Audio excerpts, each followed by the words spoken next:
Hi guys, it's a beautiful day once again and welcome back to Dexter's World Channel.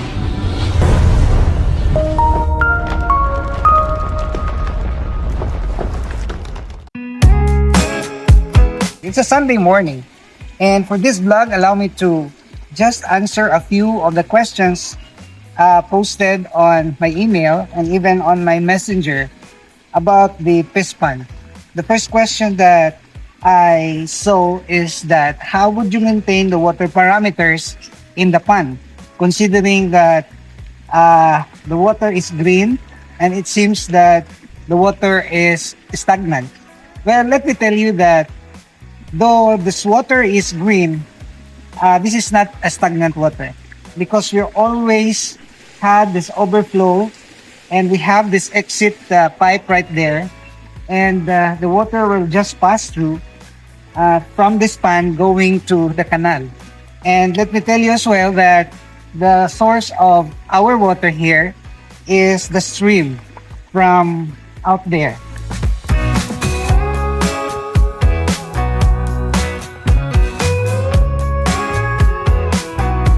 So we always have that fresh water. And I'd like to say that with this system, the water parameters will always be maintained to its excellent level.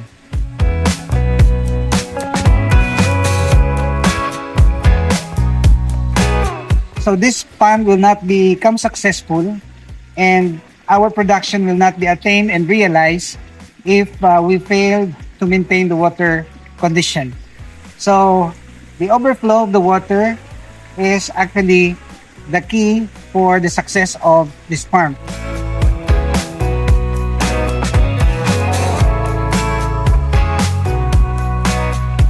Another thing is that I read a question about how would you ensure the safety of your tilapias, of course, because you are mixing that with the voracious and very deadly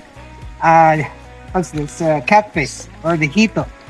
Well, allow me to tell you that the hito can be deadly when they are hungry, or the catfish can be voracious eater and eating all the babies when they are hungry. So the solution is that never allow them to go hungry. So we are feeding them with enough food. So the food that we are feeding are mixed. We are feeding azola, we are feeding the the rice, and also we are feeding the commercial pellet.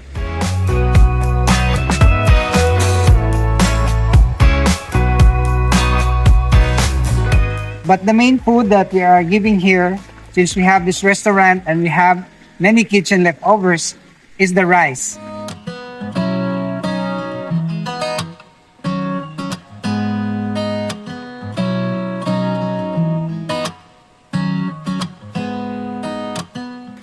You can see that the tilapia have multiplied a lot, and even the red tilapia and even the catfish, they are naturally breeding here. So the answer to that is never allow them to go hungry.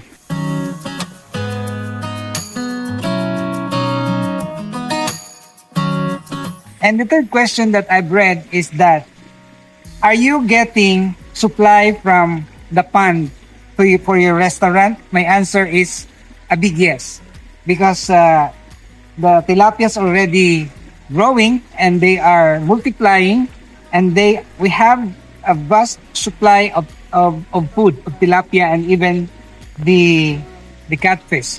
That's why if you will come here and you will avail of our fried tilapia or kari-kari tilapia or even adobong hito catfish, that's always available because we are actually fishing out every night. So the hito, they are active during the night. They're easy to catch. And if you intend to catch tilapia, you will catch that early in the morning.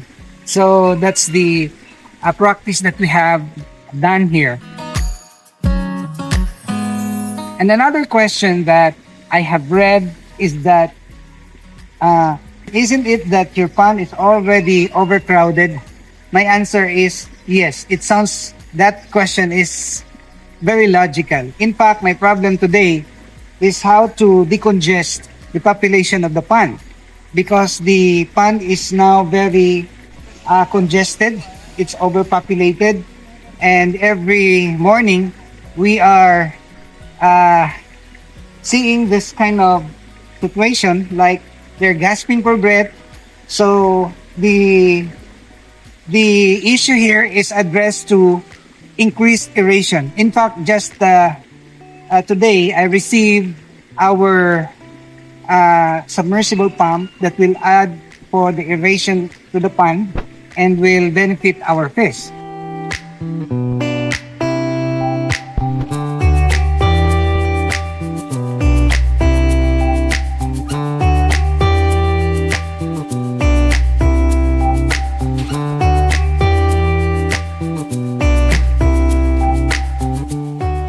So this is already a powerful submersible pump that will temporarily, I should say temporarily address the issue of congestion here at the farm.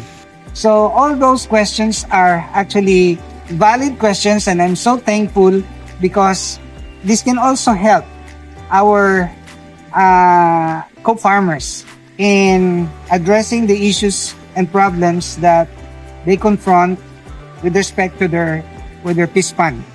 So I hope that this will clear now and give us the idea that it's easy to maintain like this, but the source of water is actually the main ingredient for your success.